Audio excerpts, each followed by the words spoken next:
This is sample question paper released by CBSE Social Science for 2021. So this type of question is going to come. You have to prepare like this. This is 3-hour question paper, 80 marks. So in all, there are 5 sections. There are 32 questions in all. 5 sections, 32 questions. First is 1 to 16. So these are 1 marks question. And then we have 17 to 22. That is 3 marks. Around 60 to 80 words you have to write. And if you want to explain more, welcome. Section C, 23 to 26, around 4 marks. 27 to 31, 5 marks. So 5 marks, we generally write around 120 plus words. Section E, this is map based question carrying 5 marks. So there are 2 parts, one from history, 2 marks, and another from geography, that is 3 marks. Okay.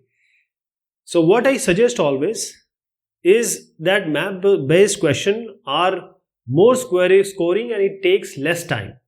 So first you do the map and do the others later. And mostly these 5 marks question, whichever you know very well, then also because it is giving you 5 marks. Internally there will be different choices which we will be discussing upon. Okay. There is no other choices, but inside we will have or. So that we are going to see as the time comes. This is the short question, and different types of questions are there. Identify the correct statement with regard to the Act of Union 1707. 1707, that is 1707.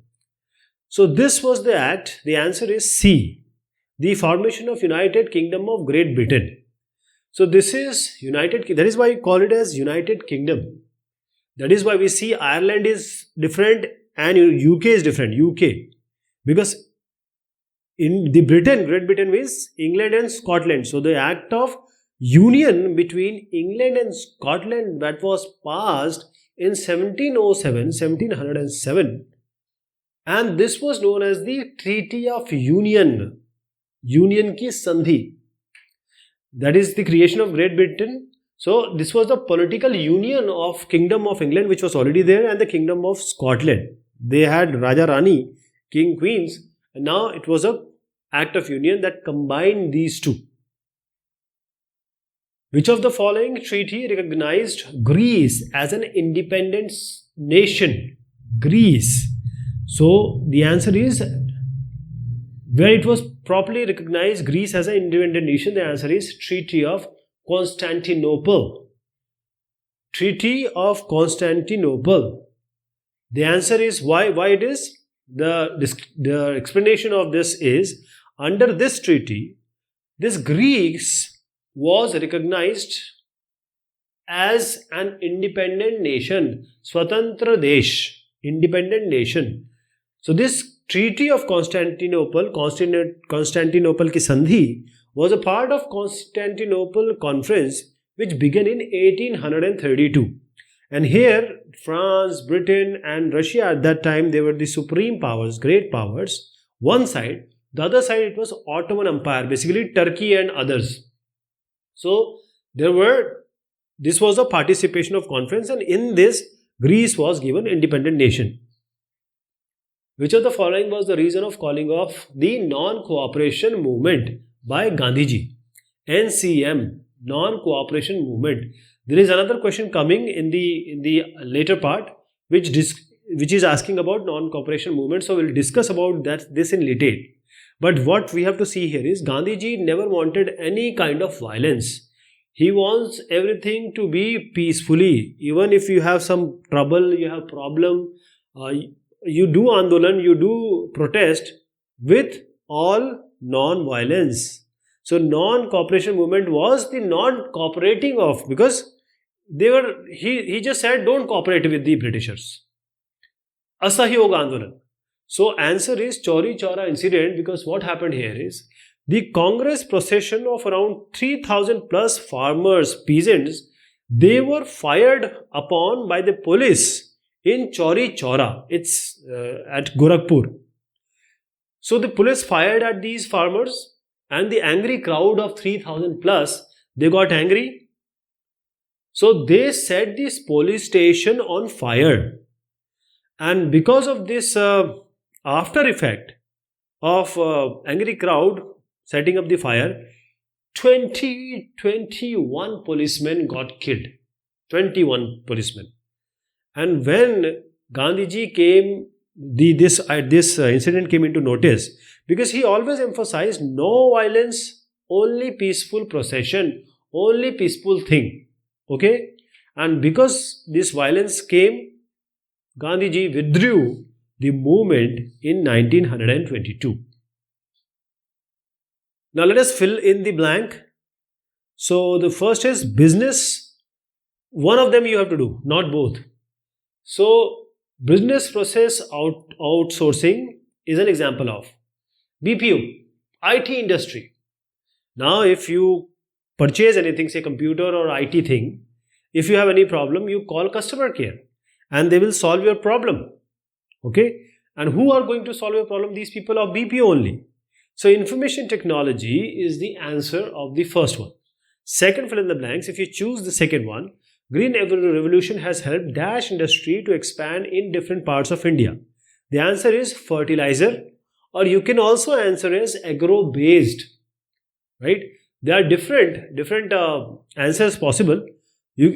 Fertilizers, this is given by CBSE, and now we have agro-based, because fertilizer is required if you want green revolution.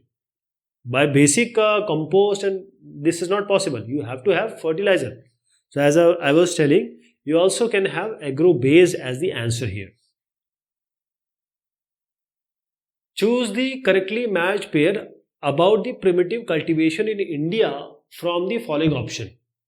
So if we talk about Madhya Pradesh, we have certain agriculture practices that are conventional, means they were traditional, coming from long time or long back, right? So Dahiya, Madhya Pradesh, you need to know about this Podu also, because Dahiya and Podu, these are two agriculture practices. These two, why? Because they are similar. So there are two agriculture practices. One, Dahiya belongs to Madhya Pradesh, prevalent in Madhya Pradesh, and Podu in Andhra Pradesh. And they are kind of similar practices. That is why I'm giving you an idea of Podu also. And this is known as shifting cultivation or jhuming. Jhuming means slash and burn. That means specially practiced by the tribal people, Janjatiya log. Okay. So what do they do in this jhuming or slash and burn? They will take a piece of land or find out a piece of land, and they will just burn this area. So the rock or the ashes, they will use it as the fertilizer or whichever way you think, and they will cultivate here. Once the land loses its fertility, they will go to another place.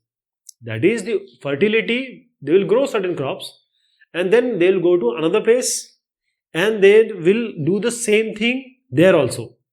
This is called shifting cultivation, slash and burn. That is how Dahiya, Madhya Pradesh, you can relate. Okay, fill in the blanks. Now in this fill in the blanks, you see barley is Rabi crop, cotton is a Kharif crop. So what is the crop which is Zaid crop? Zaid or Zaid crop? The answer is cucumber. Now we already discussed this when we were doing theory. So let me give you a hint also here. See, Kharif fasal is a monsoon crop because it needs high water requirement. Kharif crop. So from July to October. This is, see, rice is there. Rice needs a lot of water. Rice, maize, jowar, bajra, soybean, cotton, groundnut, jute, urad dal, moong dal, tur dal. These all are Kharif fasal.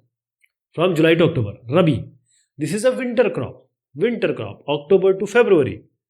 So this is the time where northern part of India is facing or winter there. So wheat, barley, gram, peas, mustard, these are Rabi crops. Coming to Zaid crop. Zaid crop is a summer crop. It's a summer crop. So this Z, the time in between this, Rabi and Kharif, watermelon, muskmelon, cucumber, vegetable and fodder crops, right? These are Z crops. So the answer of this question will be cucumber, kakadi.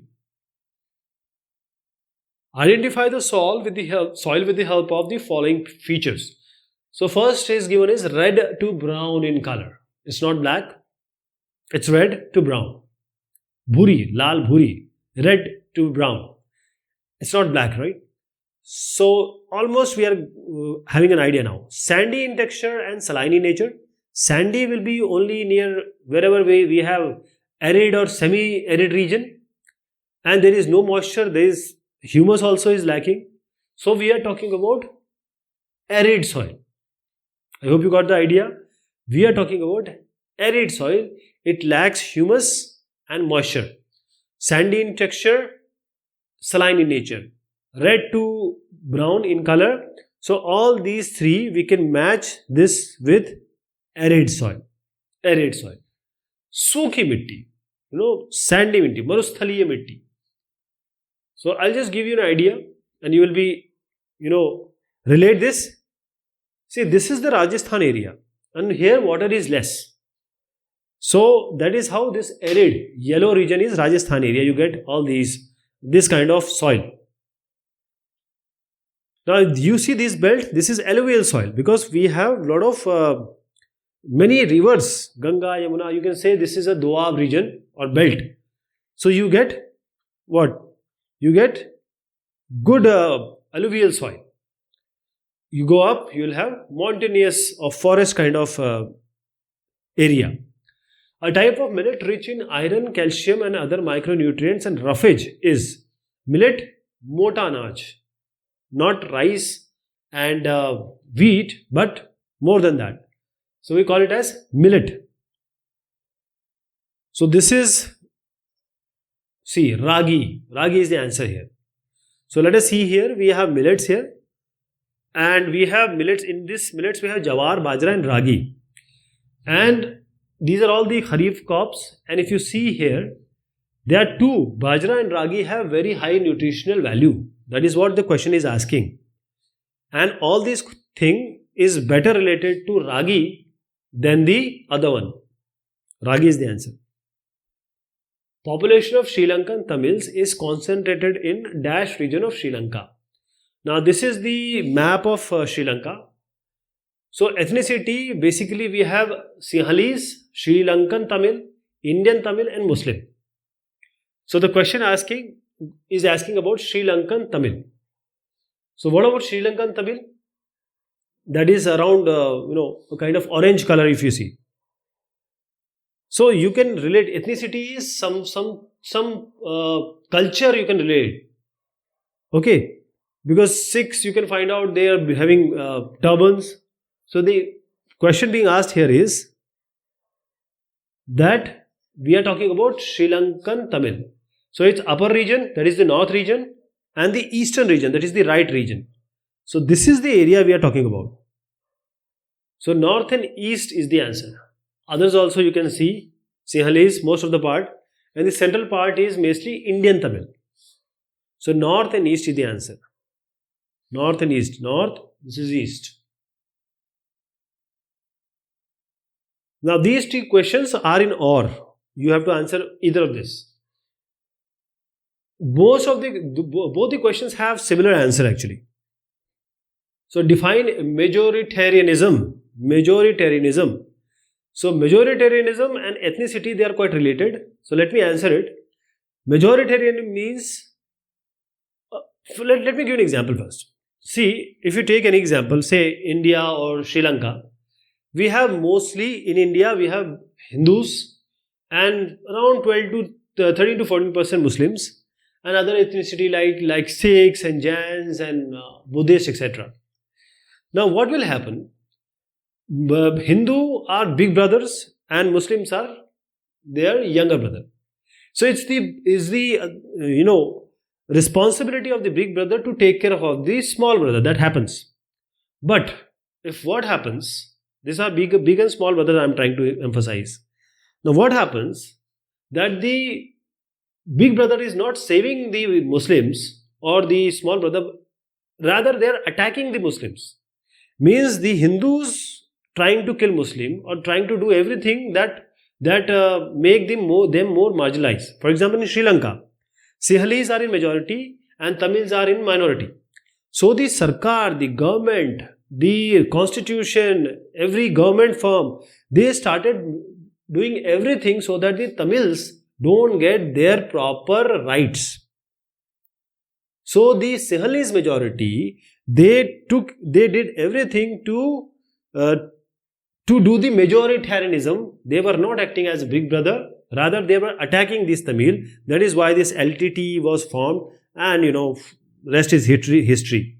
So it's always good for you to understand that if you are majority, try to help others. Ethnicity means a social division based on shared culture, people. For example, in Sri Lanka, Sinhalese and Tamilians are there. So you can easily find them. There is a social division which is based on certain culture, people belonging to same ethnic group, and they have beliefs, and they are coming from a common descent. For example, this Sinhalese is mostly Buddhist. Tamils have all the religion. Which administrative authority legislates on residuary subjects? And the second one is which administrative authority legislates a union list? So we are talking about the residuary. Which authority means is it either it's union government or the state government or the Panchayati Raj or the local body. So the administrative authority who will make the laws on residuary subject, or the answer is on the union list. The answer is union. Both the answers are union. See, there are certain lists. One is union list. So union or central government can make rules on this or laws. Then we have the state subjects or state list. So this residuary subjects are those the list which are not in union and state list. The state list, all the Rajya Sarkar will make the laws on this, and there is a concurrent list. Union and state can both make it. Residuary means when our constitution was being made, and after that, what happened? There were certain things came like IT industry and various things came. Those were kept in the residuary list. Computer software was not there. E-commerce was not there at that time. Now it has come. So all these are kept in residuary subjects. And now union or center or the central government can make the laws on this. Right? So we can answer both of these as union or center. Union or central government or union government. Both the answers are same. Read the given data and find out which country has most equitable distribution of income. So first of all, there is a data. 5 countries are there, A to ABCD, and 5 citizens are there. 1, 2, 3, 4, 5. These are the salaries of or monthly income of these citizens of this country. So what is equitable? See, there are 3 people. One is getting 120 rupees, other is getting 100 and other is getting 110. So you will say that we are almost earning around, make it 90, almost earning around 100. So it's kind of equitable. So equally, amount is equally distributed. Now if I give you another example of the same, one is earning 1000 rupees, the other one is earning 500 and third one is earning 100. So it is not equitable. These are not equitable because there is a huge difference between the salaries of these 3. It is not equitable. It's not equitable. So that is what exactly you have to see here. So average is when you add the salaries of these 5 and divide it by 5.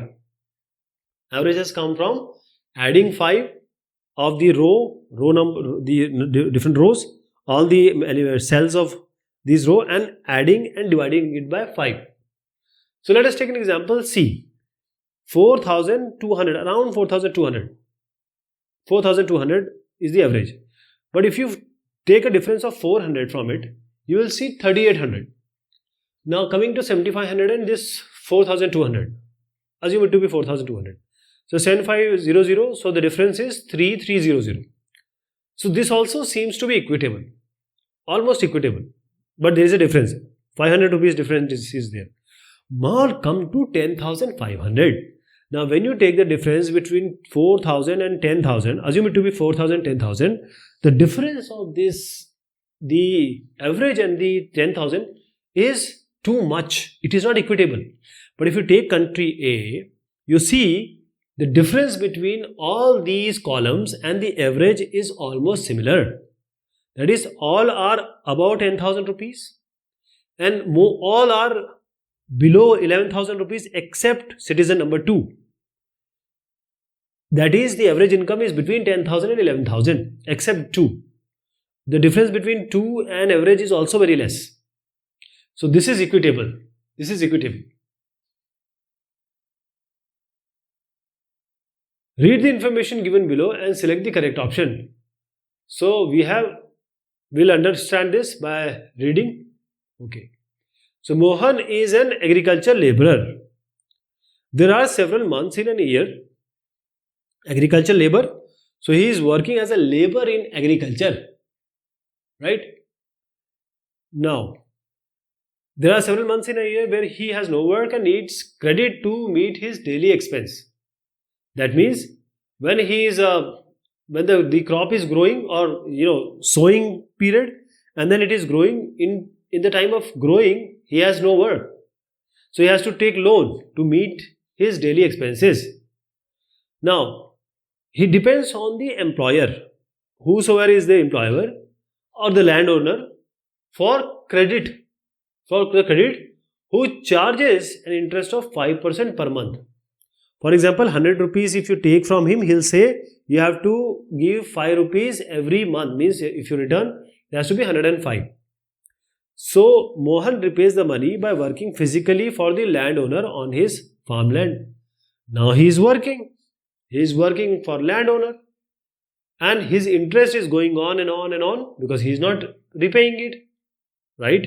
Even if he is working, he may be repaying say 20 rupees or 30 rupees. But still for the other amount, the interest is going on, is going. Okay. So over the here, his debt will be. This is a classic example of debt trap. Debt trap. Okay. So always this will increase because he is not having any other job. He is not finding job for round the year. So this is a classic example, as I just mentioned, of debt trap. Okay. So this will increase because of increasing interest and non-payment of monthly amount. He is not paying. First of all, he is not paying. Asal se sood zyada. He is working only with the landowner only. Okay. So the amount and the interest will increase. In order to pay the amount and in the increment, he has to work hard, again take loan for that period of time, and again he will get more loan and more interest on this. Most of the agriculture laborers like Mohan depends upon loans from informal sector. Which of the following statements about this sector is correct? See, one is formal sector, other is informal sector. The difference between them is formal sector like banking, like cooperatives. These are the sector which are organized. They give loan with less amount. Okay. Now informal sector, we have you to take it from any friend or any money lender to anyone. So if you have any problem, you'll go to the money lender. Say 20%, 50% he may charge. But in formal, you will just be charged say 5% or 8%, less than that. So cost of informal loans to the borrower is quite high. This is the answer. C is the answer here. Now the rate in the informal sector is not fixed. It can be very high. And formal sector, it's regularized or done by government, also has control over it.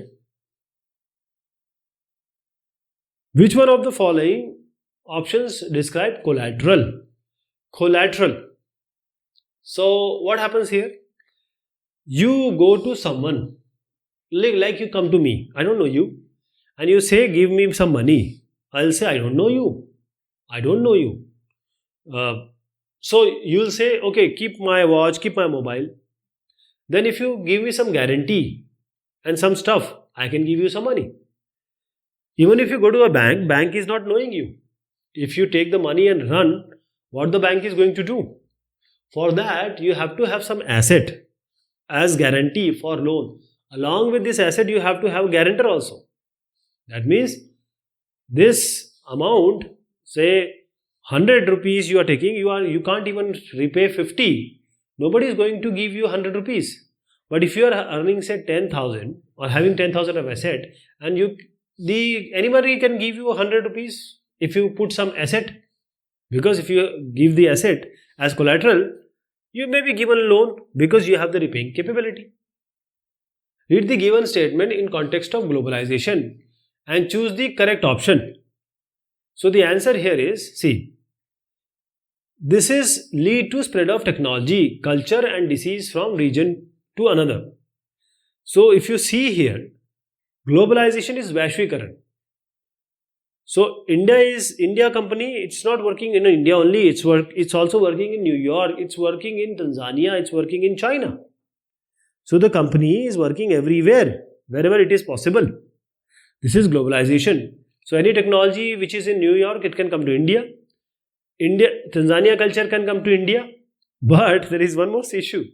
China. If Chinese come here, they can bring COVID. This is also a possibility. This is an example of globalization, right? So these are the things which globalization, the answer is, leads to spread of technology, culture and disease from a region to another. Okay.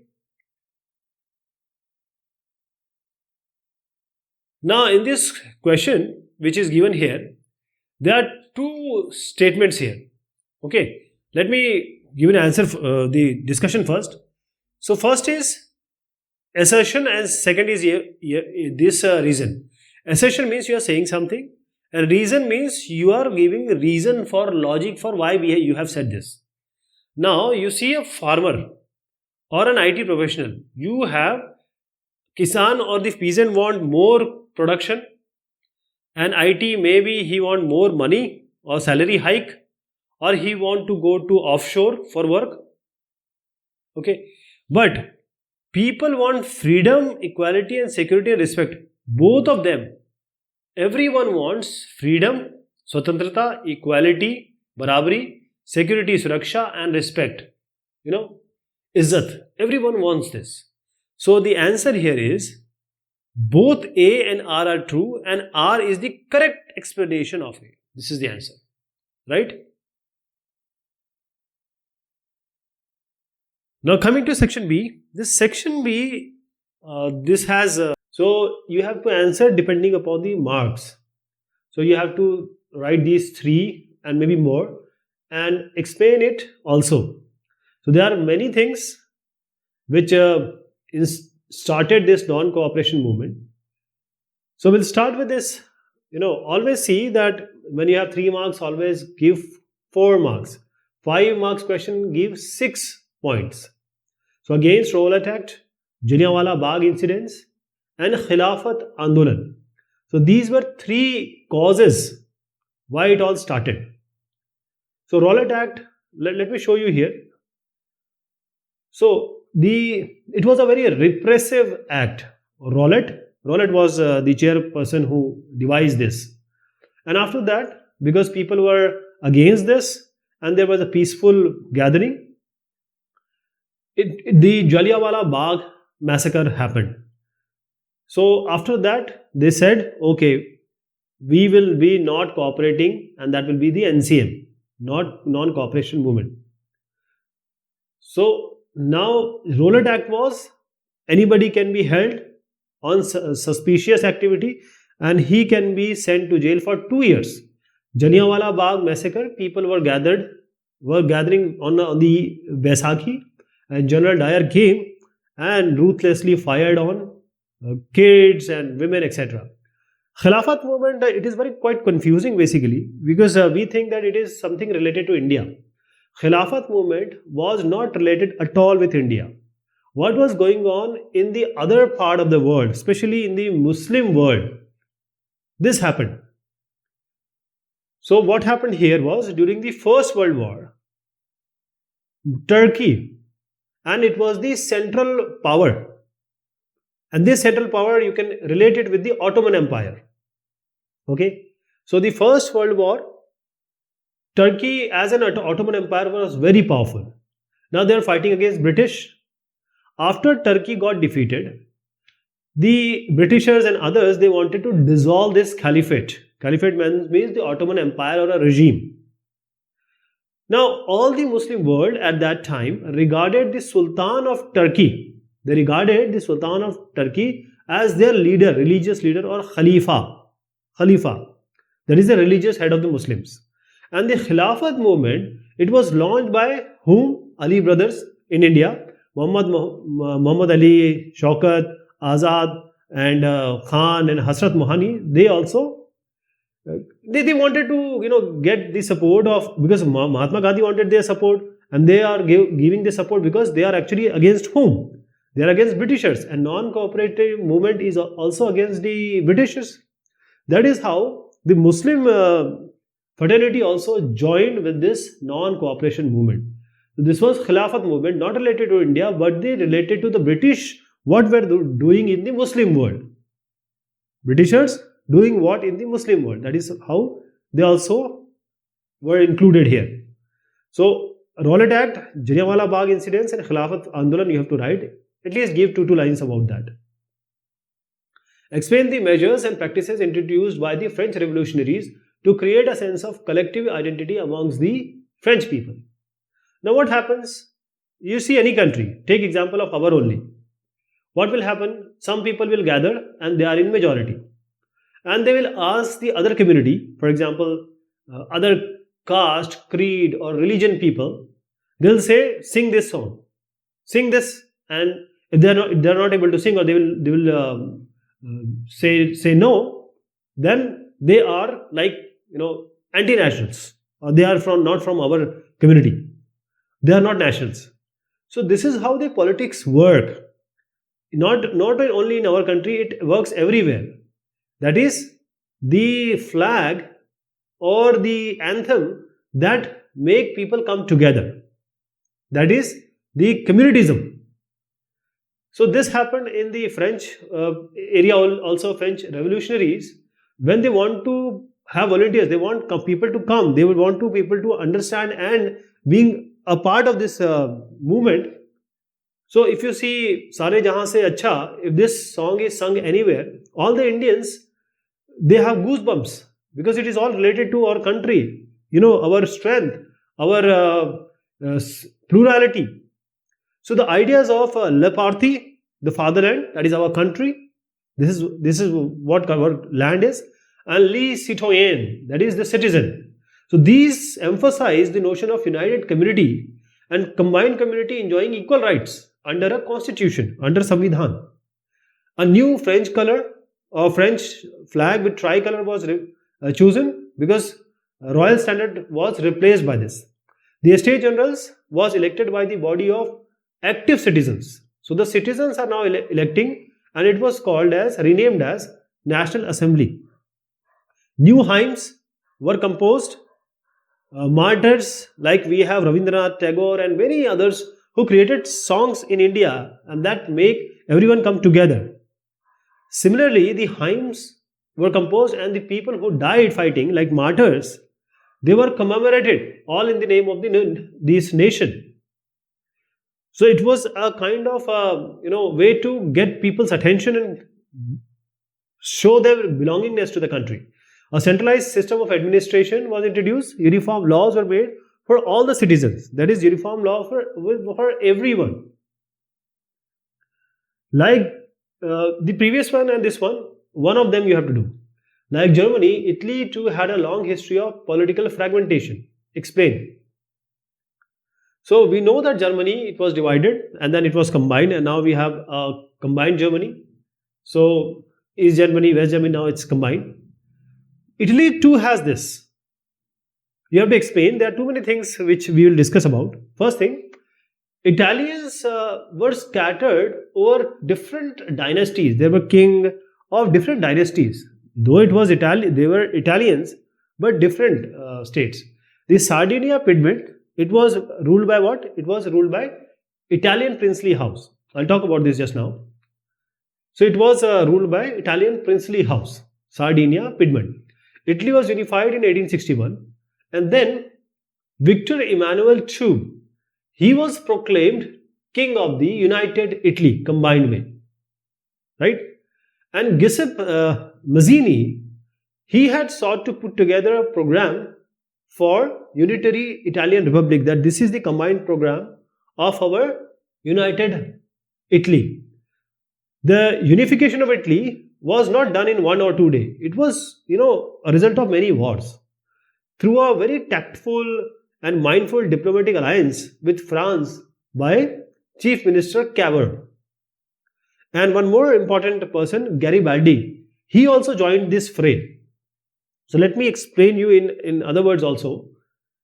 So what happened during the 1830s? Mazzini, he sought to unify Italy. So he had formed a very secret, underlying society called Young Italy. But because of various reasons, it failed. The responsibility fell on now Sardinia Piedmont. I just talked about Sardinia Piedmont. Under its rule, King Victor Emmanuel II, in order to unify Italian. And this is through war. So the Australian forces, they were defeated in 1859. Apart from the Sardinia Piedmont, a large number of volunteers had joined the cause, under whose leadership? Giuseppe Garibaldi, this name. So in 1860, they marched to South Italy, and they also managed to defeat the Spanish rulers. In 1861, Emmanuel II was proclaimed as the king of Italy, as I just indicated. And during the 1830s started, Giuseppe Mazzini, he had sought to put together a coherent program for the unitary Italian Republic, as I said earlier also. So he already had a plan, right? And as I said, he formed at Young Italy, but the thing didn't happen. But after that, everything that was started were collected, and then it happened what we see here. Suggest and explain any 3 ways to protect land from degradation in various states of India. So what is land degradation? First, you have to understand the basic. Land, zameen, soil, everything happens here.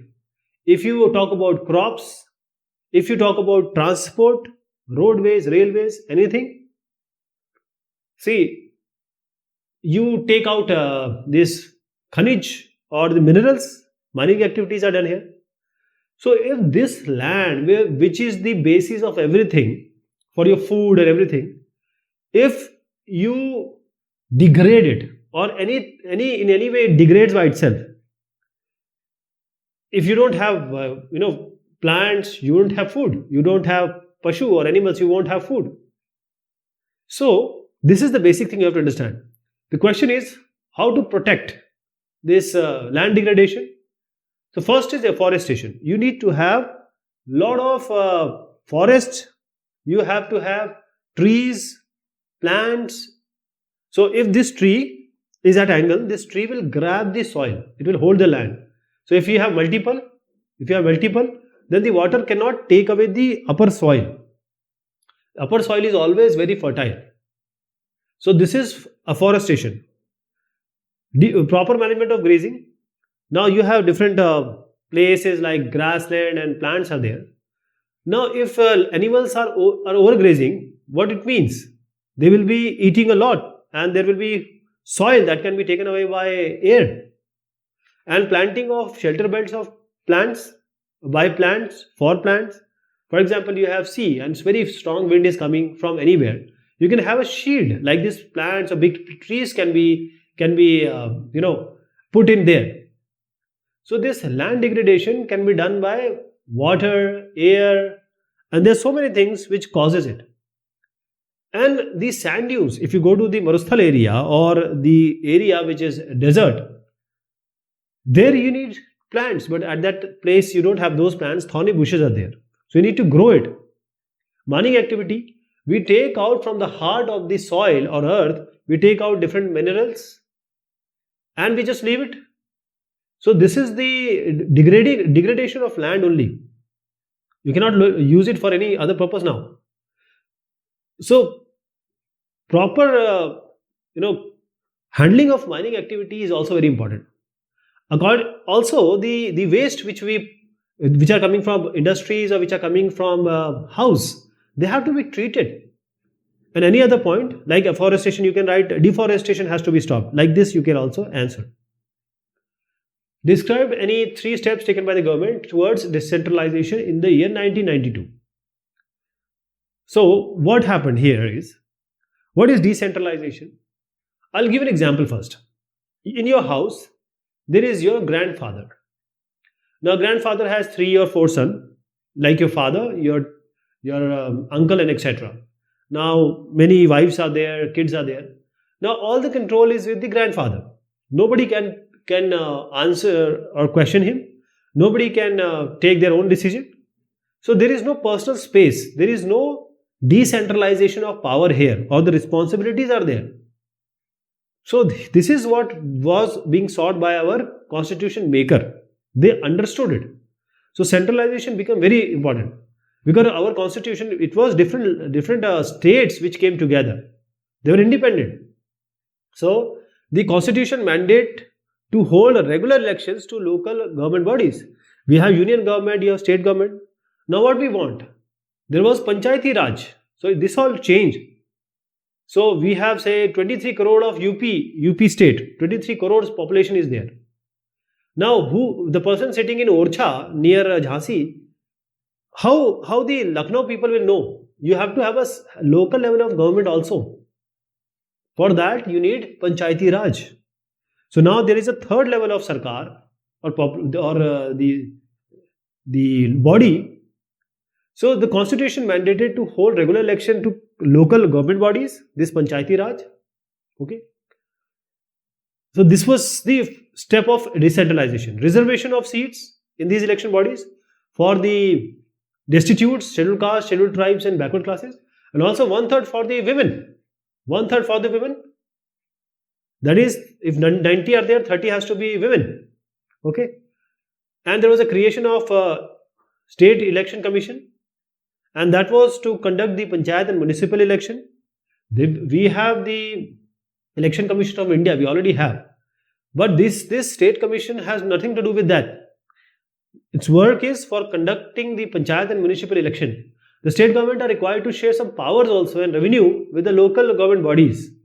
This was also important, because even if you choose some panchayat mukhia etc., who is going to work, because they don't have any money. So the powers and money revenue also should be there. Describe any 3 federal features of Indian democracy. So these questions are quite related. So when we have division of power, we have different division of power. We have vertical also, horizontal also. If we see vertical power, we have union government, state government, and now the Panchayati Raj. Local bodies you can call.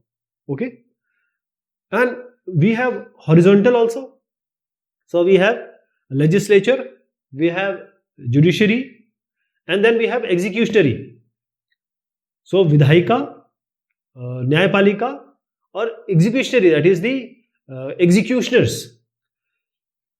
So these 3 are taking place of horizontal, the equal distribution of power. So we have a federal structure. So the division of power between center and state, then also we have union list, state list and concurrent list.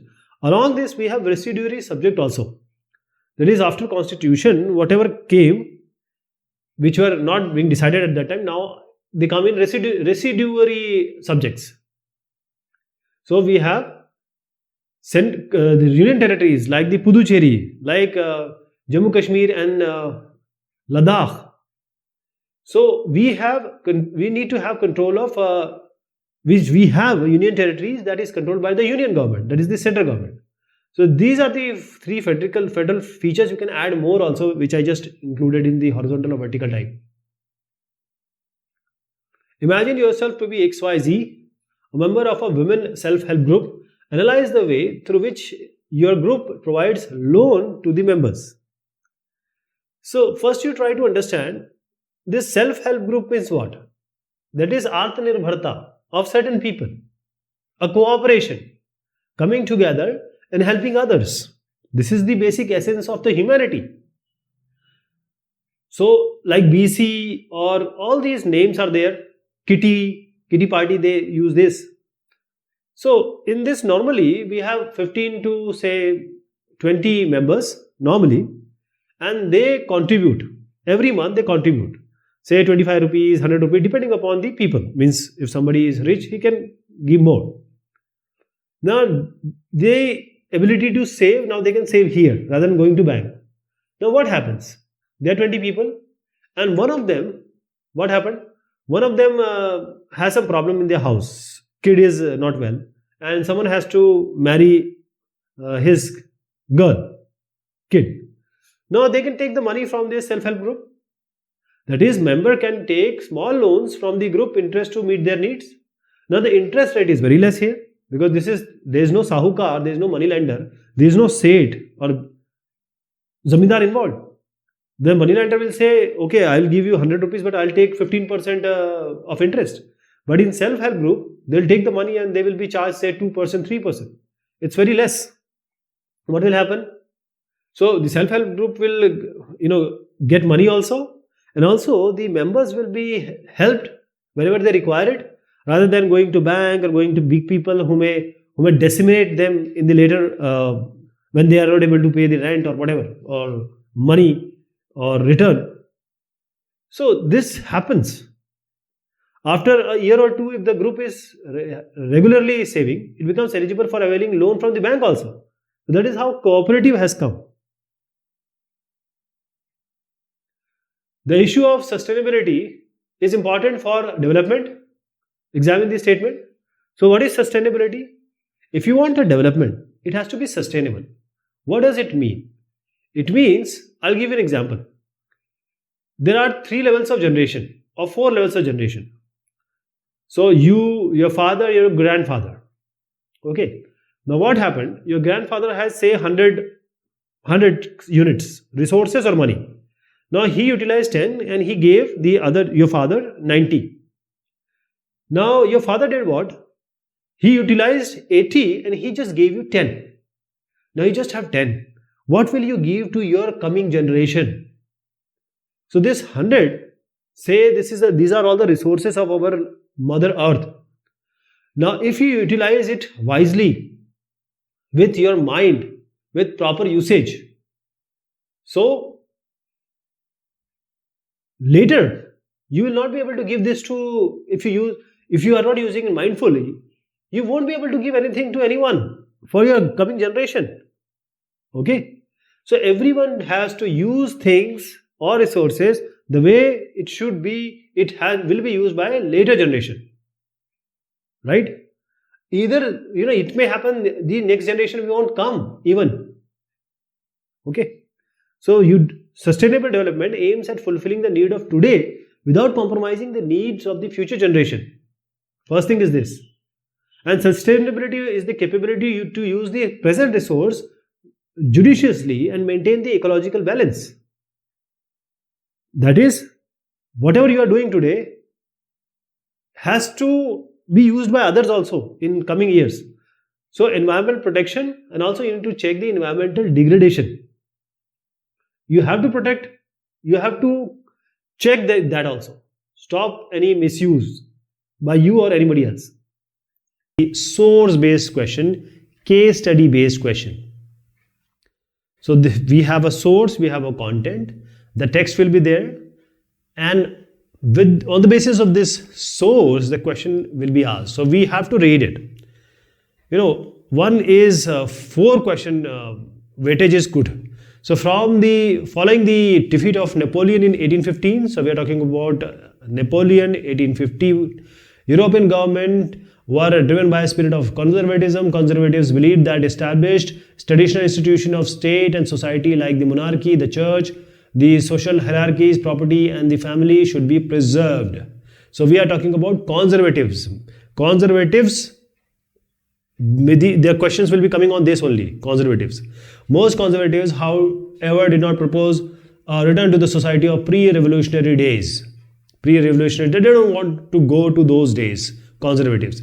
Rather, they realized that the changes initiated by Napoleon, that modernization could in fact strengthen traditional institutions like the monarchy.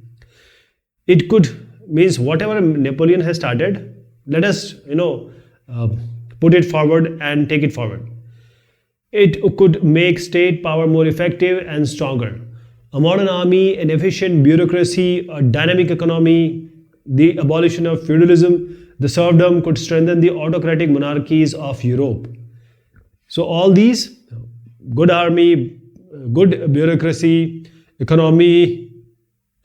In 1815, representative of the European powers who had collectively defeated Napoleon met at Vienna to draw up a settlement for Europe. So now they are meeting at Vienna, okay, about the future of Europe. So this is important, Vienna. The Congress was hosted by the Austrian Chancellor Duke Metternich. So he hosted it, Austrian Chancellor Duke Metternich. The delegates drew up the Treaty of Vienna of 1815. So this is important, Treaty of Vienna 1815, with the object of undoing most of the changes that had come about in Europe during the Napoleonic War. So all the changes, they want to undo it. The Bourbon dynasty, which has been deposed during the French revolutions, was restored to power. So this was, it was restored to power, and France lost the territories it has annexed under Napoleon. So basically, to limit France, this all was happening under Napoleon. A series of states were set up on the boundaries of France to prevent French expansion in future. Okay, so this is how the French restriction and other future of Europe, the Treaty of Vienna is. So now let us come to the question, and now we are very clear about this. Which of the following statement correctly described about European conservative ideology? So what we see here by this discussion is preservation of traditional beliefs in state and society. So they wanted the preservation of traditional beliefs in state and society. They don't want to go back, but still they want, if you see here, they wanted it to be there. Conservatives believed what to be preserved? All traditional institutions. So the answer you will get from the content only. So all answers will be from here only. Identify the purpose to convene the Vienna of Congress in 1815 from the following options. The answer what we saw here by the content we read, and this is to restore conservative regime in Europe. To restore conservative regime in Europe. 1815 Treaty of Vienna Congress in 1815. See, this all happened because of what Napoleon did.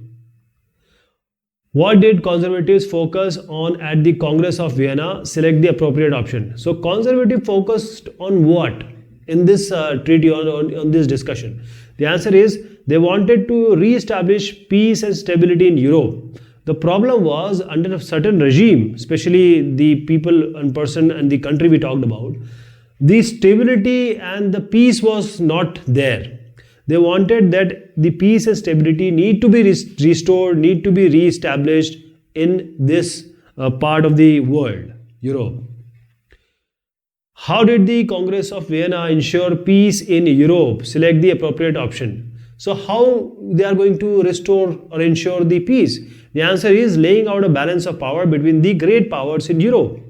So previously, you can see certain people were having enough power. They are immensely powered, and they were trying to defeat everyone which come into their way. But here they wanted to balance the power between all the great powers in Europe. That is how this Treaty of Vienna happened. Okay, those powers that time are not the powers we have right now, right?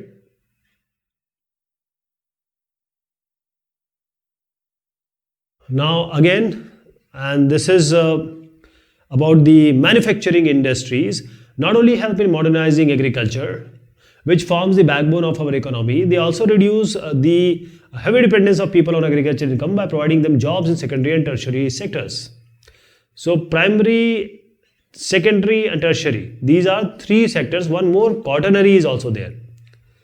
So primary sector, everything which is coming from the ground, from the earth, from the soil, means naturally occurring, like agriculture, like mining, all these primary. Secondary is all the manufacturing and the factories or anything which is dependent on the product which has come from the primary sector. Now for supporting the primary and secondary, we need to have a tertiary sector as well. So agriculture, manufacturing industry is modernizing it as well, okay, and it is also the backbone. So agriculture, see, what you make is eventually dependent, one is dependent on another. So eradication of unemployment and poverty from our country, industrial development is a precondition for that. So when we have industrial development, there are, say, 5 people are working for the place of 10, or you can say otherwise, when we have in agriculture 10 people are working where only 5 people can work and complete the work. So this was the main philosophy behind public sector industry and joint sector ventures in India. These are public sector means government industries. Joint sector means government and private, they come together. So this was the main philosophy. It was also aimed at bringing down regional disparities of establishment industries in tribal and backward areas, especially those are tribal place. What is the disparity between the income, the level of education, the poverty, everything need to be taken control. Export of manufactured good expands trade and commerce and brings in much needed foreign exchange. So if you export, you will get money. That is, you will get dollars. And that is how you grow. Countries that transform their raw material into a wide variety of finished group of higher value are prosperous. Those who produce and they sell to international market, they get money, they get prosperous. Okay. India's prosperity lies in increasing and diversifying its manufacturing industries as quickly as possible. So this India can also do. Agriculture and industry are not exclusive of each other. They are interdependent. Industry will work on agriculture products only, and agriculture will be benefited by the industry because of the modernization equipment they get. So they are not exclusive, they are together. They move hand in hand. For instance, the agro industries in India have given a major boost to agriculture by raising its productivity. So what we learned from here, let us see what are the question asking. First is manufacturing industries fall in dash and agriculture in dash. So manufacturing industry, close your eyes and just do it secondary. Okay, it's secondary. And what agriculture? Agriculture is coming from where? From soil, it's naturally occurring. It's primary sector. So secondary and primary is the answer for the first one. Now coming to here, manufacturing provides job opportunities to reduce dependence on agriculture. Identify which sector the following jobs belongs to. So manufacturing, agriculture, that is, basically is primary, secondary and tertiary. Answer the option and quaternary also. I'm just saying that 10 people are working where only 2 or 3 or 5 are required. So some may go to manufacturing also, tertiary or secondary. Now garment production. What is garment production? See, it's secondary. Anything manufactured production goes to secondary. Now banking, here you see, it's not primary even, it is not secondary even. And is it tertiary? Is it tertiary? Yes, it is. See, let me tell you about research and development first. Now research and development is neither primary nor secondary, neither tertiary also. It is not supporting or helping these primary, secondary or tertiary. So basically research and development is a different wing. So it is quaternary. See, if you have any primary or secondary, it has primary, secondary is related to primary. So research and development is quaternary, right? It's not coming into all these 3 categories. So I was talking about banking now. So what is this? It's tertiary. Banking is required when manufacturing is done, when any production is done. Mining, you are taking the minerals out of what? From the ground, from the earth. So basically this is mining activity is primary activity. Whatever God is given us, whatever we are taking, what in the natural form, that is primary. And when you will take this to other manufacturing, then it will be going to the secondary one. So this B is the answer. Which of the following options does not help in modernizing agriculture? Modernizing agriculture. So in order to modernize agriculture, you need to have skilled peoples, good, different machines. So what is not? The answer is providing unskilled labor force. So labor force which is not skilled. As I just gave you example, people are working, but they are working without they are required. But if you know how to run a tractor, how to do some skilled activity in agriculture, you are actually modernizing it. In order to attract foreign manufacturing firms, a country needs to develop what? So if you want people to come here, that is foreign company to come here, what do? If you have agriculture only, people will not come. They need infrastructure, they need setup, they need proper machinery, political even, government even, and private also. For example, if you are making SEZ, Special Economic Zone, the infrastructure you have made very good, the transport is very good, the airports are very good, the facilities, the light facility, electricity, water is good, people will come here. So that is how infrastructure facility is a better answer of this in order to attract foreign manufacturing firms. For example, ITs, because we have provided in Bangalore, in Hyderabad, we have provided the facility. That is why this infrastructure facilities we have provided. That is why we have IT hub now. Pune is growing, Gurgaon is going, Noida is going because of this only. Okay, now I'm reading this now. So all the answers will come here only. So need to just give some time, 2-3 minutes, and it all will be answered. In a democracy, we are most concerned with ensuring that people will have the right to choose their rulers and people will have control over the rulers. Democracy. For people, by the people. Whenever possible and necessary, citizens should be able to participate in decision making that affects them all. Decision making, people should be involved. Therefore, the most basic outcome of democracy should be that it produces a government that is accountable to the citizens. If we have chosen someone, they have to be accountable to us and responsible to the needs and expectations of the citizens. That is, citizen is asking what? If we want X, we should get X, not Y. Okay. For example, CAA and the farmer bills, they are not required, but the government is giving us, even if we don't want. So citizen is very important, right? Some people think that the democracy produces less effective government. Some think that. It is of course true that the non-democratic rulers are very quick and efficient in decision making and implementation, whereas democracy is based on the idea of deliberation and negotiation. In China, when the COVID happened, they in 7 days to 10 days, they actually made hospitals. Is it possible in our democracy? I don't think so. So because in a democracy, there is a lot of deliberation and negotiation is required, right? But it will be good. What democracy we need is everyone's good should happen. So some delay is bound to take place, but because it has followed procedure, its decision may be both more acceptable to the people and more effective. Because everyone is involved, everyone's good is taken into consideration. Moreover, when citizens want to know if a decision was taken through the correct procedure, they can find this out.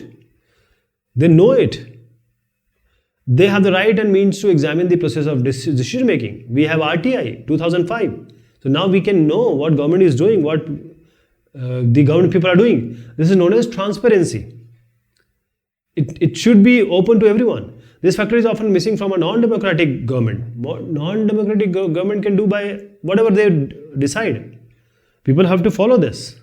Okay, they are not answerable. There is another aspect in which democratic government is certainly better than its alternatives. And democratic government is legitimate government because of free and fair elections. It may be slow, less efficient, not always very responsive or clean. Some corruption is already there, always there. But a democratic government is people's own government. So this is all about the democracy, the rights, etc. So come here.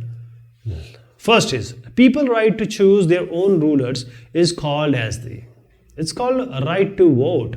Universal suffrage. Right to vote is the answer. We choose our ruler. People, citizen of the country, they elect their ruler. Right from the Nigam Parshad, that is the councillor or corporator, till the MP. Which of the following options help in promoting transparency in the governance? So, as we know, in 2005 what happened? Congress government, they passed RTI Act, Right to Information 2005. Now you can ask the government through simple RTI that tell me all these, and they are bound to answer you. They are bound to give you the response.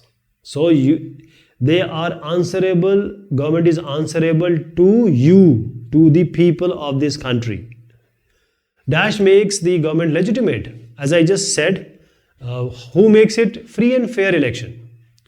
That is, free and fair election only make the government legitimate, because if the elections are not free and fair, how can you say the government is legitimate? For example, you voted for BJP, the vote is going to Congress. So you are trying to elect BJP people, but Congress is winning. So this is not free and fair. It can also happen the otherwise also. You are voting for Congress and BJP is always winning. So free and fair election is the precursor of government being legitimate. Decisions in democracy are more acceptable to the people because they are. Why people are accepting everything? Because everything is by them, for them. See how the bill are formed, how the laws are formed. The laws and bills are not formed by just like that. First of all, there will be a bill, there will be a minister, and depending upon the requirement of the people, requirement of the farmer, requirement of the individual, they will make a draft. And this draft of requirement will go to the standing committee of the parliament. Now they will just scrutinize it, give the recommendation. For example, just take the example of this Kisan bill. Now the Kisan farmers are not wanting it. The government is still, eager to give them those that they don't want. Now coming here, Ford Motors, an American company, is one of the world's largest automobile manufacturers with production spread over 26 countries of the world. That is, it's an MNC. Ford Motors, 26 countries. Ford Motors came in India 1995, spent 1700 crores to set up a large plant near Chennai. Came 1995 near Chennai, 1700 crore. This was done in collaboration with Mahindra and Mahindra, major Indian manufacturer of Jeep and truck. Mahindra, we know everyone knows it. So they were making Jeeps and trucks, so they collaborated. By the year 2004, Ford Motors was selling 27,000 cars in Indian markets, while 24,000 cars were exported from India to South Africa, Mexico, Brazil. So they were making for India also, for others also, because it's an MNC, multinational company. Therefore, the company wanted to develop Ford India as a component supplying base to its other plants across the globe. So there are different plants in different countries. The component should go from India. That is how they wanted to. They wanted to see India as their company hub. Now the questions, right? The passage given above relates to which of the following options? Okay. First, company came and it did foreign investment. Now, foreign collaboration can also be the answer, but it is not, because initially foreign investment was being talked, then Mahindra and Mahindra was talked about. Ford came, it invested this much of amount, 1700 crore, and then collaborated Mahindra and Mahindra. So the answer can be foreign collaboration also, but the better answer is foreign investment. Please understand this. Okay. If they would have given Mahindra and Mahindra first, then we would have given C as the correct answer. I hope you got the idea. Foreign investment 1700 crores is more important than the collaboration. Every company which goes to any other country, they need to have a collaboration. Otherwise, how do they know? According to the given passage, Ford Motor can be termed as a MNC multinational company based on which of the following options? Now, we saw 26 setups. Is whatever they are making here. 27,000 for Indian markets and nearly equal for the export also. South Africa, Mexico and Brazil. And the component, they wanted to make India as a component hub. So the answer here is industrial and commercial ventures across globe. They were making it, they were selling it all over globe. By setting up their production plants in India, Ford Motors wanted to. Why they had plants in India? Tap the benefits of low cost production in large market. See, I'll just give an example or give you statistics. We are around 135 crores, 135 crore people. 140 is China. Now we are second number in population and we are just behind them. So whatever you do in India, whatever product you put in India, you will be benefited for sure. Because there will always be an audience, there will always be a buyer, customer for any product you produce here. That is how Patanjali has become multi-crore venture. Okay. So, and those people, India has a young population more. So they need work. So when you come and you'll get the people working also. Ford Motor wish to develop Ford India as a component supplying base for its other plants across the globe is an evidence of. They wanted to sell the component also. What is the basis? So the answer is interlinking of production across countries, because they will be making, say, bodies made somewhere else, the components are made somewhere else, say the headlights are made somewhere else, say the security things are made somewhere else, the tires are made somewhere else. So this is how an interlinking of production across countries will take place. You see, US, Mexico, if you send something from India to US, beneficial is to send from Mexico to US. So this is how companies see where it is profitable to work, because they are private companies, they need profit. Okay. So this is how interlinking of production across countries is the correct answer here. Okay. And these are elaborated descriptive type of questions. So answer has to be written like this.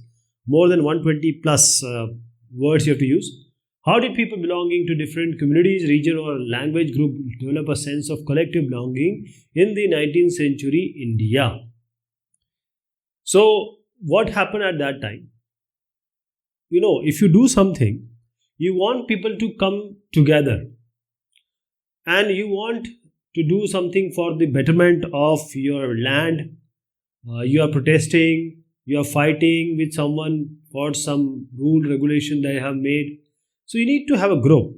And when the group comes, you have to create a sense of belongingness, create a sense of community, culture, or what was in the past. All these things have to be, these are necessary to build people pride coming together. So same thing happened. The identity of the nation is most often symbolized with the image of Bharat Mata here. So a woman picture showed that she is representing Bharat Mata. We always respect our mother. Everyone respect women. Bankim Chandra Chattopadhyay wrote Vande Mataram as a hymn. And this hymn for the motherland, we all now say Vande Mataram. A novel Anandamath. So people read this and it was being created, and it created the sense of belongingness and Desh Bhakti. Movement by the Swadeshi movement, the Abhindranath Tagore, he painted because he was moved by the Swadeshi movement. Abhindranath Tagore, he painted the same image, Bharat Mata, and it was being portrayed as an ascetic figure. That is, she is calm, she is composed, she is divine, and she is spiritual, like a god.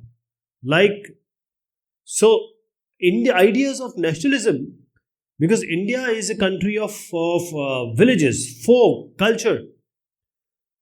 So, all these Kalai, Sanskriti, ideas of nationalism also this got developed through a movement to revive the Indian folk lore.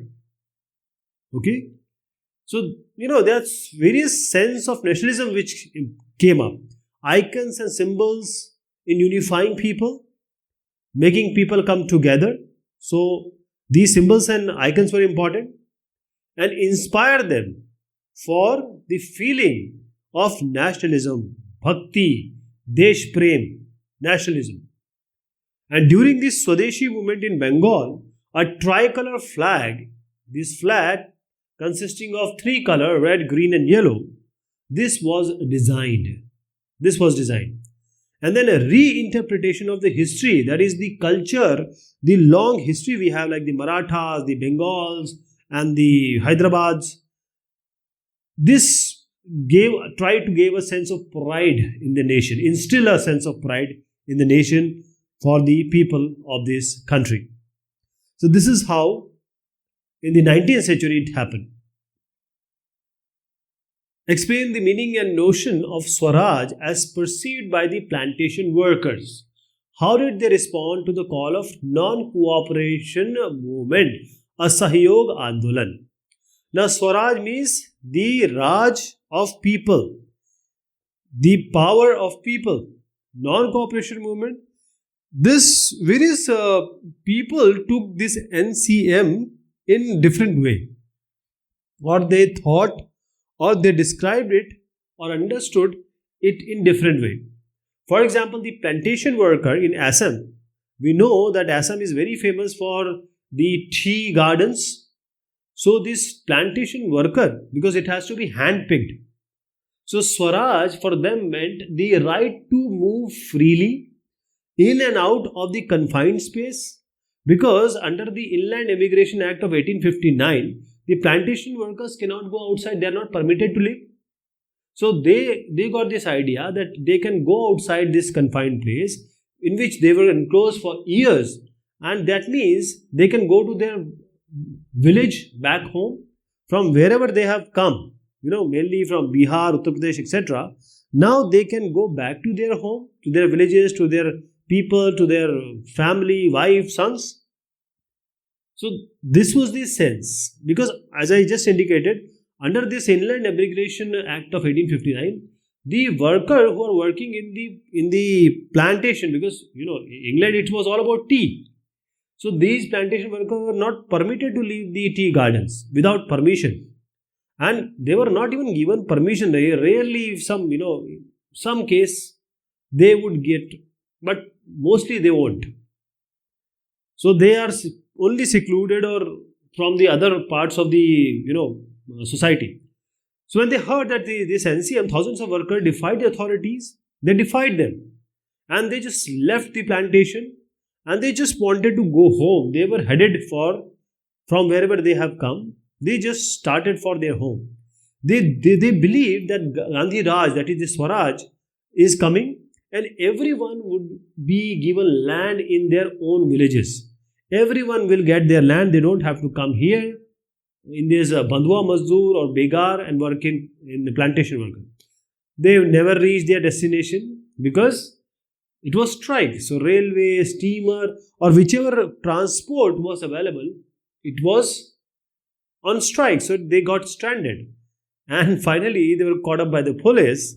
And these poor people, they were brutally beaten up and they were sent again back to the plantation where they were working earlier. Describe the role of mass communication in India. Mass communication means what? Like the way I am saying right now. So people will see this video or this content. So if whatever you see in the news or if some games are happening, some news is coming, all these are mass communication, because at the same time it is going to mass number of people at the same time. So mass communication provides entertainment, first of all. Everyone wants entertainment, everyone wants happiness. And these national programs and policies, all these are through mass communication only, that creates awareness among people. It may be radio, television, newspaper, magazine, books, or films. It can be from any of this. Okay. All India Radio, Akashvani. Earlier it was, because everywhere television is not there. So the national, regional and local languages also, this Akashvani is an important organization or mass communication media, All India Radio. And in local languages also, Doordarshan, it started all with Doordarshan. It is broadcasting programs of entertainment, education, sports and whatnot. Everything you will find in Doordarshan. And before this privatization, it was only Doordarshan for different age groups. We were, if you remember, people were at 8, they will glued to TV for Chitrahar. India has newspaper and periodicals, so they are coming periodicals. They come in week or in 15 days. We have over 100 languages newspaper which are coming in different dialects, and these are creating awareness among different people of different parts of the country. We are 135 crore people, 28 states, 8 union territories. So how do we know? This is through newspaper and short films, video feature films, video short films. These are also an important tool, that is the mass media communication. And see, mass media creates awareness among people as various socio-economic and political issues also. That is, people are debating what is going on, what is right, what is wrong. So there are different perspectives which people develop when they see this. So this is how the role of mass media in India and elsewhere is so important right now in this 21st century. Now, if you have done that question, you don't have to do this, but we need to learn this. Describe the benefit of roadways. Road means on the ground, charcoal or cemented. So there are various benefits of roadways over other mode of transport. So first is, road needs less capital than the railways. Very less amount as compared to this. Road transport goes up to your door. So you come to railway station, then you go to your house. So door to door service, road transport provide also the flexible with, it can take men and women. Smaller distance, the best is road transport only. Then the perishable good like the fruit, like the vegetables, all this can come only through road transport, because other point they will lose their content. And the places where slopes are there, gradients or the angle, train cannot go there. Okay, mountainous region, these hostile environments, only roads are the best option for the transport. Roads. Suggest and explain any 5 ways to reform political parties in India.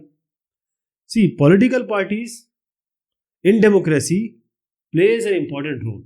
Everywhere in the world you will find political parties. Somewhere, some countries they have 2 parties, some states have different party, multiple party. So there are ways in which we can reform the political parties.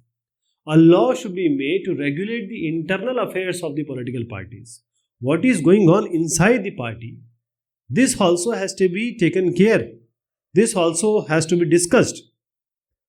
So internal affairs of the party should also be open. It should be open, transparent, and all the members should have registered, or should be registered. That is, how many members are there, everyone must know. And the most important is the women candidate. See, if you talk about say 50% of women are there, that is the women power. But how many MPs are there? How many Vidhayaks, MLAs or MLCs are there? Very less. You can just count them. They are so less. So we need their participation also. There has to be quota for women in decision making also in the bodies of the party. So political parties, they have never passed this inside this that they will give ticket to 1/3 of women. Sometimes we in the 2019 election, TMC and this Biju Janata Dal has given ticket to 1/3 of women. State funding, that is Adani Ambani is giving money to some party. So when they will get elected, they will work for them only. So if the government is giving them money and they cannot take money from anywhere else, they will not be doing favor to them. And most important is, in the election inside the party, there has to be vote casting, and it should be made compulsory in each election. Okay. What happens? I'll just give you an example of Samajwad Party. We had Mulayam Singh Yadav, Akhilesh Singh Yadav now, and all these Yadav family, they are holding the top position. They should not be there. The normal karyakarta or the worker should also get the position if he is good. Only one parivar should not have the whole power. Power sharing is the essence of democratic government. Examine the statement. See, either it starts from home, democratic, loktantric government. So the power sharing is the essence because it is about people. It's not about one or two family or king or queen or some dictator. It's democracy. So power sharing is the essence. So power should be shared or is shared among different organs of the government, like the legislature, executive and judiciary. And this is the horizontal power sharing. For example, in India, I'll just show you that how this horizontal work. We have legislature which makes the laws, executive they execute or they take care of these laws, actually execute them, and judiciary take control of if something is not going wrong. So this is the horizontal one. Then we have this vertical level also. This is the horizontal level. Vertically we have what? Topmost is union government, central government. Then we have the state government in every state and some union territories also. And then we have union government taking care of union territories also, UT. And then to the lowest level, we have the Panchayati Raj Vyavastha. Panchayati Raj Vyavastha. Wherever you are living, there must be some corporator, Nigam Parshad of your area. Okay. So this is vertical type of power sharing. Community government. See, if we have different social groups, different on the basis of religion and linguistic group. So in India, Hindu is 80 and Muslim is around 40. So if they have community government, the Muslim will not be ghettoized the way they are being, ghettoized like the SCs, STs and all these. Power sharing between political parties, pressure groups and movements. Political parties not also. Pressure groups are also there, like the Narmada Bachao Andolan. The movement like the Kisan Andolan which is taking place right now. So this competition ensures the power does not remain in only one hand. Always one party or one person has all the power or some few people has all the power. In the long run, if you see, power should be distributed and power is shared among different political parties that represent different ideologies and social groups. Because especially in India and a country like India, when everyone is having different religion, everyone is having different, this is caste creed like SC, ST Muslims. If we have seen, these are always marginalized. Muslims are even below than scheduled caste. But still, if they are ghettoized or if they are not given equal power, they will never come up. They will always be like this, living in slums and, some filthy areas. This is why we need power sharing, which is not so much in our country right now. Tertiary sector is playing a significant role in the development of Indian economy. Justify the statement. So tertiary sector is the most important sector. In the advanced country, mostly tertiary sector is there. So let me give you an example. We have three main sectors. There is one more sector which is quaternary, but we are not discussing about that. So we have primary, secondary and tertiary, and final is quaternary, like the research and development. So primary, secondary and tertiary. Primary is everything which is coming from agriculture, land, earth, natural all the natural resources or anything which is coming directly from the mother earth is the primary sector. Whosoever is working in this field are working in the primary sector. So now these natural things have come. Now there has to be change. Like the mango, if they have to be made in mango juice, so manufacturing has to be done.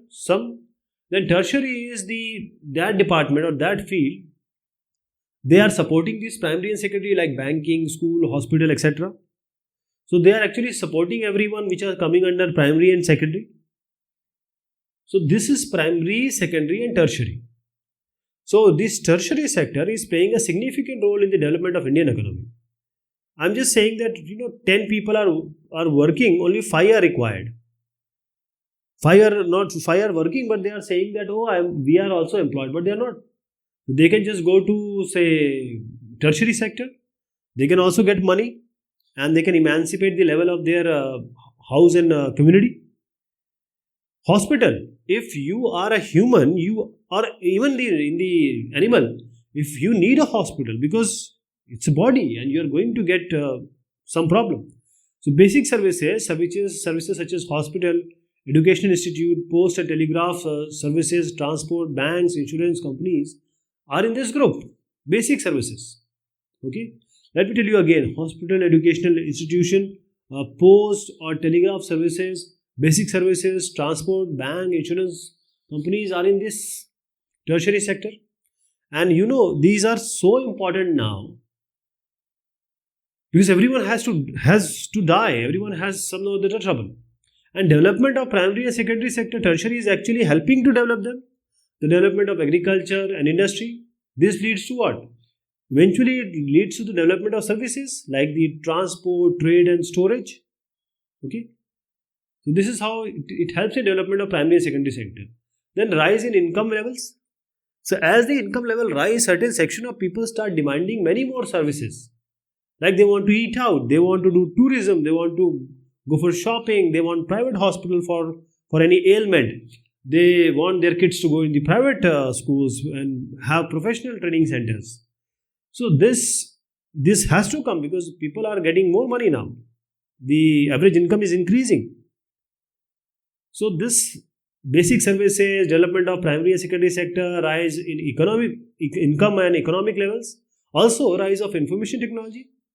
Or if you take the past decade or so, there are new services, and this has given boon to information and communication technology.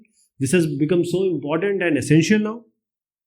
Okay, so because everyone is if you see in engineering college, mainly computer science people are coming. The IT people are coming. And finally, the Vaishvikaran, globalization. Due to globalization, people have become aware of new services and activities and communication, because of which the tertiary sector has gained importance. Everyone is knowing about other country. Everyone is going to other country or having their business or education. Public sector contributes to the economic development of India, justify the statement. Public sector means the companies, organization which are held by or controlled by the government, the central government. So BSNL, ONGC, DRDO, ISRO and NTPC, all this GAIL, SAIL, Kendriya Vidyalayas, all these comes under public sector. Some of them are not producing, but whichever are producing or providing these services to the individuals, it promotes rapid economic development through creation and expansion of infrastructure. Because, when the government is involved, it can induce a lot of money, which a private may not. It creates employment opportunities. More than 50 lakh people of our country are government people, government servants, right? And it generates financial resources for development. It ensures equality of income also, because there are different companies which are in good economic wealth. So we have in private, it encourages development of small, medium and cottage industries also, private sector. As I was saying, the income, wealth and this balanced regional development this public sector is developing small, medium and cottage industries, also kutir udyog. So this is how public sector is helping. And also it ensures easy availability of goods at moderate rates. For example, public distribution system, 1, 2, 5 rupees kg we are getting the sugar and the rice, etc. So if this is not, PDS is not there, how the BPL, below poverty line people will survive? For this, public sector is important. And it also contributes to community development, human development index, that is the health and educational services. It helps in this. So this public sector, as I said, government controlled, government induced, and government niyantran mein. This helps in development of the country. So these are map skill based question. So 2 places A and B have been marked on the given outline map of India. Identify them and write their correct names on the lines drawn near them. So these are the lines. Let me give you the answer. Answer is Indian National Congress session at this place in 1927. So this is A, Madras. Okay, Madras. This is where Indian National Congress session at 1927. And second is Champaran. First is Madras, to present day Chennai, and second is Mahatma Gandhi organized a Satyagraha movement. INC 1927 Madras, and then Champaran, again coming to Champaran, Neel ki kheti, indigo planters. Mahatma Gandhi organized a Satyagraha movement at this place. Now coming to the other one, and we have these all we have to show: Rana Pratap, Sagar Dam, Namrup Thermal Plant, Bengaluru, STPI, Visakhapatnam Port, Narora Nuclear Power Plant. So let me just show you one by one. This is Narora. This is in Uttar Pradesh. We have Namrup Thermal Plant, Rana Pratap Sagar Dam, and then we have Visakhapatnam, Vizag. Here we have Bengaluru, Bangalore or Bengaluru. Okay, let me tell you again: Rana Pratap, Narora, Namrup, Visakhapatnam, Bangalore, Bengaluru, Madras, Champaran we have already discussed. Okay, this is all about the social science. Thank you so much. Take care of yourself.